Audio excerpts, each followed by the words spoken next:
முக்கியமாக இந்த பத்திரிகையாளருடைய சந்திப்பு என்னன்னு கேட்டிங்கனாக்கா, இந்திய தேர்தல் ஆணையத்தின் உத்தரவின்படி ஒவ்வொரு வருடமும் சிறப்பு சுருக்க திருத்தம் ஸ்பெஷல் சம்மரி ரிவிஷன் நடத்தப்படும். இந்த ஸ்பெஷல் சம்மரி ரிவிஷனுடைய முக்கியமான நோக்கம் அப்படின்னா என்னன்னு கேட்டிங்கனாக்கா, இருக்கக்கூடிய வாக்காளர்களில் 18 வயது பூர்த்தியானவர்களில் படிவம் 6 மூலம் சேர்த்தல், இறந்து போனவர்களுடைய வாக்காளர் பட்டியலிருந்து நீக்கம் செய்தல், இடமாற்றம் இருக்கிறவங்களுக்கு அவங்களுடைய பெயரையும் நீக்கம் செய்தல், இந்த மாதிரியான நடவடிக்கைகள் ஒவ்வொரு வருடமும் தொடர்ந்து செயல்படுத்தப்பட்டு வருகிறது. அதுதான் சிறப்பு சுருக்க திருத்தம்.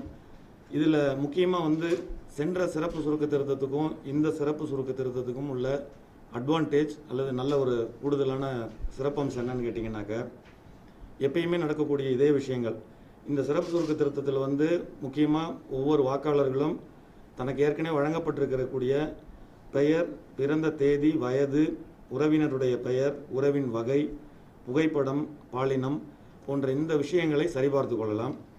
இந்த முறை ஆன்லைனில் வாக்காளர்களே நேரடியாக திருத்தங்களை செய்வதற்கான அனைத்து வசதிகளும் செய்யப்பட்டிருக்கு. அதனோட விவரத்தை சொல்கிறேங்க. இதில் தனி ஒரு நபர் தன்னுடைய பெயர் ஏதும் எழுத்துப்பிழை இருக்கா அல்லது உறவின் பெயர் மாற்றம் இருக்குதா அப்படின்ற விவரங்களை சரிபார்க்கறதுக்காக நேஷ்னல் ஓட்டர்ஸ் சர்வீஸ் போர்ட்டல் NVSPன்னு சொல்லுவாங்க. இந்த இணையதளத்துக்கு நீங்கள் போனீங்கன்னாக்க நாமளே பெயர் திருத்தமோ அல்லது ஏதாவது பிழைகள் இருந்ததுன்னா திருத்தம் செய்யலாம். திருத்தம் செய்வதற்கான உரிய ஆவணங்களையும் அதில் நம்ம பதிவேற்றம் செய்யணும். அதே மாதிரி இந்த ஓட்டர் ஹெல்ப்லைன் சொல்லிட்டு 1950 நம்பர், டோல் ஃப்ரீ நம்பர். இந்த நம்பருக்கு நீங்கள் அழைத்தீங்கனாலும் உங்களுடைய திருத்தங்களை எதுவும் தெரிவிக்க விரும்பினா அவங்க கான்டாக்ட் பண்ணிங்கனாக்கா அதனுடைய திருத்தங்களை மேற்கொள்வாங்க. இதை தாண்டி 2 வகையாக பிரிக்கலாங்க. ஒன்று, இந்த சிறப்பு சுருக்க திருத்த நாட்கள் 1ஆம் தேதி செப்டம்பர் மாதம் நாளையிலிருந்து 30ஆம் தேதி 1 மாத காலகட்டம் நடக்குது. இந்த காலகட்டத்தில் இருக்கக்கூடிய லீவ் நாளில் ஸ்பெஷல் கேம்பெயின் அப்படின்னு சொல்லிட்டு சனி ஞாயிறில் அந்தந்த வாக்குச்சாவடி எங்கே போய் ஓட்டு போடுறாங்களோ அதே இடத்துக்கு போனாங்கனாக்க அங்கே பூத் லெவல் ஆஃபீஸர் அவங்களுடைய ஏற்கனவே இருக்கக்கூடிய பட்டியல் விவரங்களோட உங்களுக்கு எல்லா விவரங்களும் உதவி செய்கிறதுக்காக காத்திருப்பாங்க.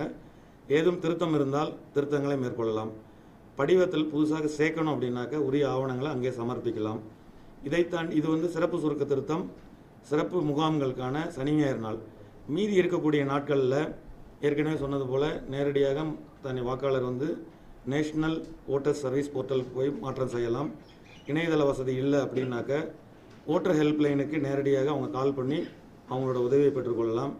வார நாட்களில் முழுமையாக வாக்காளர் பதிவு அலுவலர், அதாவது வருவாய் கோட்டாட்சியர் அலுவலகத்தில் அமைக்கப்பட்டிருக்கிற வாக்காளர் உதவி மையம், இது மூலமாகவும் வாரத்தில் இருக்கக்கூடிய நாட்களில் உங்களுடைய தேவைகளை பூர்த்தி செஞ்சுக்கலாம்.